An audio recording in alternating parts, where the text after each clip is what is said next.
বন্ধুরা, আজকের গল্প টুনির প্রতিযোগিতা। দূরের একটি গ্রামে টুনি তার দুই ছানা নিয়ে বসবাস করত। আর টুনি ছিল খুব ভালো মনের, আর তার ছানাদেরও সে ভালো হওয়ার জন্য শিক্ষা দিত। সে শিক্ষা দিতেছিল অন্যের বিপদে সবসময় ঝাঁপিয়ে পড়তে।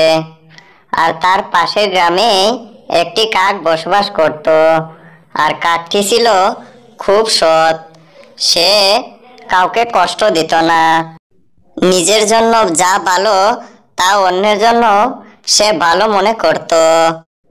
একদিন বিকেলবেলা কাক টুনির বাসার দিকে রওনা দেয়। টুনির বাসায় গিয়ে টুনিকে বলে, ওগো টুনি ভাই, তুমি আমার ছানাকে দেখে রাখো, কারণ বাহিরে অনেক হিংস্র প্রাণী রয়েছে। আমার ছানাকে যে কোনো সময় খেয়ে ফেলতে পারে।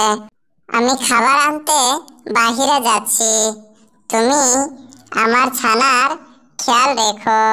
এই বলে কাক টুনির বাসায় তার ছানাকে রেখে সেখান থেকে খাবারের উদ্দেশ্যে বের হয়ে যায়। তারপর খাবার নিয়ে ফিরে এসে সে তার ছানাকে নিয়ে যায় আর টুনি তাকে দিয়ে দেয়।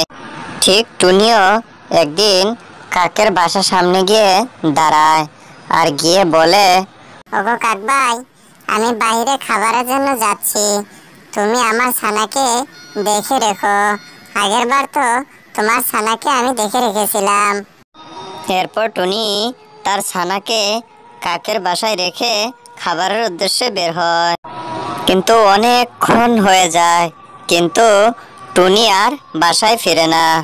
আর তাই তার ছানা কান্না করতে থাকে আর বলতে থাকে, তুমি আমার মাকে নিয়ে এসো। টুনির ছানার কাছ থেকে এমন কথা শুনে কাক টুনিকে খোঁজার জন্য বের হয়ে যায়। আর খুঁজতে খুঁজতে রাস্তায় এক লাল টুকটুকে টুনির সাথে দেখা হয়। তাকে জিজ্ঞেস করলে সে বলে, আমি টুনিকে কালকে দেখছি, সে মারা গিয়েছে। টুনির কাছ থেকে এমন কথা শুনে কাক বাসায় ফিরে আসে। আর ফিরে এসে তার ছানাকে সব খুলে বলে, তোমার মা মারা গিয়েছে। তখন ছানা কান্না করতে করতে বলে, এখন আমি কি করব, কোথায় যাব? তখন কাক বলে, আমার একটি শর্ত পালন করলে তোমাকে আমার কাছেই রাখবো। আর কাক সে শর্ত দেয়। দূরের একটি জঙ্গলের ভিতর থেকে সেখানে একটি কলা গাছ আছে। সেই কলা গাছ থেকে একটি কলা আনতে হবে। যাওয়ার পথে তার ডাইনির সাথে দেখা হয়। সে ভয়ে কাঁপতেছিল। তারপরেও সে সেই কলা গাছের কাছে যায় আর গিয়ে সেখান থেকে একটি কলা পাড়ে। আর পেরে সে একটি খায় আর একটি নিয়ে আসে। এরপর সে কলা নিয়ে কাকের বাসার সামনে আসে আর কাককে বলে, এই দেখো, তোমার কলা নিয়ে এসেছি, এখন তোমার কাছেই আমাকে রাখো।